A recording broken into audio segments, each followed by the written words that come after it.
Assalamu alaikum rahmatullahi wa barakatuh. Hope you're doing well. Christopher Landau, former ambassador to Mexico, is asking the public to cancel pretty much foreigners who dare not rip off their hair, beat their chests, and whip themselves over the assassination of Charlie Kirk. I find this very peculiar because it's forcing foreigners to have some type of love and affection for someone who may have hated them.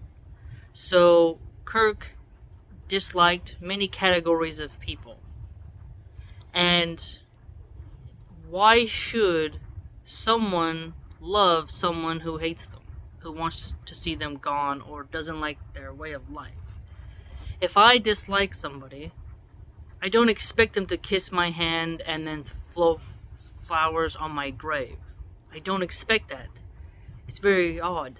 Why is the Trump administration's government and movement trying to be like North Korea, where if you are not doing performative lamentations, you must be condemned, doxxed, and targeted? Scott Pressler, Lives of TikTok, they're actually finding people who make comments that they disapprove of and trying to make it so they lose their jobs. And remember, in 2016, the MAGAtards were super upset that the left was trying to get them fired from their jobs for being Trumpies.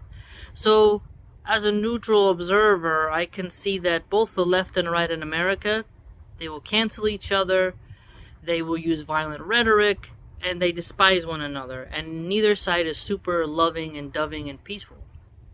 I've seen some quite extreme rhetoric around what MAGA will do to some of the people they disagree with, and I have screenshot many of them, and I'm going to archive them so that in the future the MAGAtards can't pretend like they were throwing roses at people's feet. It's important for people to be honest and say, yeah, my emotions got the better of me. I said some stuff that was quite salty, and I'll do better or something. Or just own it. That's why I have some respect for Vosh and some respect for TJ Kirk, the amazing atheist, into the fray. He's rebranded a couple times, but at least he was honest in that he wasn't in favor of Charlie's legacy, and he wasn't going to be bullied into seeing Charlie as an American hero. And I think that's the more mature perspective, is to understand that people don't have to like who you like, okay? And you gotta be able to handle that. And the funnier part is that some comedians have made jokes about Charlie, and the right wing, who said, oh, comedy's now legal because Elon Musk bought X, and freedom of speech, freedom of expression, that makes America great. They now want to cancel any comedian who makes a sour joke against Kirk. I find this odd, because they'll say, oh, don't be so PC, don't be an NPC, and then they turn around and just dump everything that they have promoted because they feel sensitive about this particular individual. Either, Jesus will get mocked and they'll say that's part of America's freedom of speech, it should be allowed to happen. But if you mock Charlie Kirk, they're trying to dox you, threaten you, and harm you. I find this so weird. They'll let their religious figure be mocked and say that's part of the beauty of American freedom of speech. But when Charlie Kirk gets a joke told about him, then they're like, no, scorched earth, we must ruin them. They're saying threats of violence. It's so odd. Very strange how you could have more affection for a human being than your God. Some people believe Jesus is God in their movement, so they are literally praising a human being more than their God. I find this odd.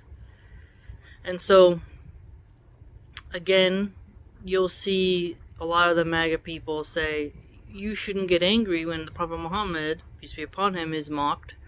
if you can't accept the mockery of the religious figure that you so heavily love, then you don't belong in the West. And yet they have Charlie Kirk being mocked, and they want, clearly, the political figures are saying you should not be allowed into the country, you should lose your job, and you shouldn't be allowed to work again as a comedian if you act like that. And they're trying to send the mob to harm people and intimidate them and threaten them and coerce them. It's so strange, quite strange, how they flip-flop on their ethics. Let me know what you think, and please stay safe. And it'll blow over, but it's important to really archive what the magatards are doing and this pivotal moment in history, because this will be milked by many different factions in order to further their cause. And I said before, someone's going to be the new Charlie Kirk, and whoever laments him the most might be the one to be his successor, right? And his organization, Turning Point USA, was not kind to Muslims, hated Muslims. And I don't think that it's wrong to point that out. It's not wrong to stick to the facts. It's wrong to lionize someone as a groovy, love child, soft as frozen yogurt individual when they had a bit more of a spicy rhetoric. So when he was being what they would say, oh, he's based, he's telling it like it is, facts don't care about your feelings, dig into them, own them, W's. You can't have it both ways. You can't celebrate someone when they're alive for being tart and potent, but then when they pass, you say they were the prime example of peace, civility, love, affection, and compassion, and empathy, and understanding.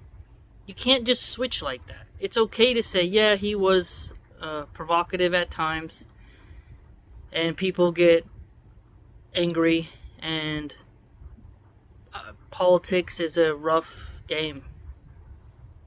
You look all through history, from Pompey Magnus getting his head lopped off by the Egyptians, to Caesar being shanked, to Caligula, to Nero.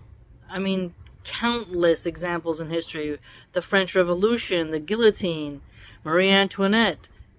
It's insane how crazy history is. And so we must have calmness, and MAGA needs to mourn, I think, without threatening every single individual. I mean, it's ironic how they're calling leftists terrorists, but then they're turning around and threatening terrorism to Muslims, to leftists, to Democrats, to progressives, to blaming AOC, to blaming Gavin Newsom. They're all over the spectrum. And you're like, wow, that's like a very rabid pit bull with rabies that's just eager to maul anything in the vicinity. And so be cautious, you know. I'm very nervous about what type of revenge they might try to get. And the upcoming narrative this week is going to tell a lot about who's going to be the scapegoat. Will it be Russia, China, Mexico, because they really want to bomb Mexico and stuff like that because of the cartels? Who's it going to be? Are they going to use it, oh, it was an illegal Mexican, so they're going to amp up ICE? Like, who's going to get the scapegoat blame if they don't find the suspect, right? So threads are spinning and narratives are being woven. So remember, there's no evidence as of yet that any Muslim had anything to do with it, and Laura Loomer, Looney Loomer, is already trying to push that. She really wants war with Iran, and she wasn't happy with the death toll in Gaza, not happy with the death toll in Afghanistan, not happy with the death toll in Iraq. She just wants to see more Muslim and more brown people eliminated.